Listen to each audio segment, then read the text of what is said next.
Mauvaise nouvelle pour les fans de Halo, un projet Halo appelé Écure vient d'être annulé. Mais est-ce que ça veut dire que Halo est condamné? Pas forcément, je vais t'expliquer ce qu'on sait vraiment.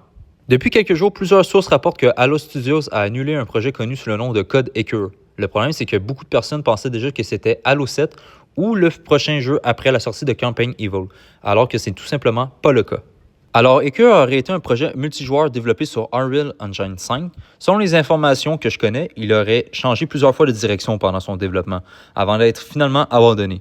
De ce que j'ai pu entendre, le jeu au départ a été censé être un extraction shooter pour finalement devenir un Battle Royale. On ne connaît pas les raisons officielles, mais plusieurs sources expliquent que Halo Studios aurait préféré réaffecter les développeurs vers d'autres projets Halo, plutôt que continuer ce fameux projet Écure. Donc, ce n'est pas la fin de la licence Halo, mais c'est quand même une mauvaise nouvelle. Personnellement, ça m'inquiète pas trop, ça me rassure au contraire car premièrement, c'est pas le prochain Halo après Campaign Evil, c'est juste un projet au départ qui a eu beaucoup de problèmes de développement. Donc moi, honnêtement, avoir un Halo Infinite 2.0, ben non merci. Parce que, bon, je vous rappelle que Halo Infinite, il y a eu beaucoup de problèmes de développement aussi.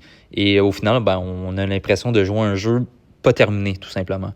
Donc, moi, je préfère que le studio se concentre plus sur un Halo 2 ou un Halo 3 remake, par exemple, ou peut-être sur Halo 7, parce qu'Halo 7, on n'en a pas beaucoup entendu parler, mais il serait en développement aussi. Et on ne sait pas aussi, peut-être que le studio nous cache peut-être une petite surprise, comme un prochain multijoueur plus classique en développement.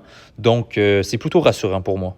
Et vous, qu'est-ce que vous en pensez? Est-ce que cette annulation vous inquiète ou est-ce que vous gardez quand même confiance encore en Halo Studios? Et donc, n'hésitez pas à me dire votre avis dans les commentaires.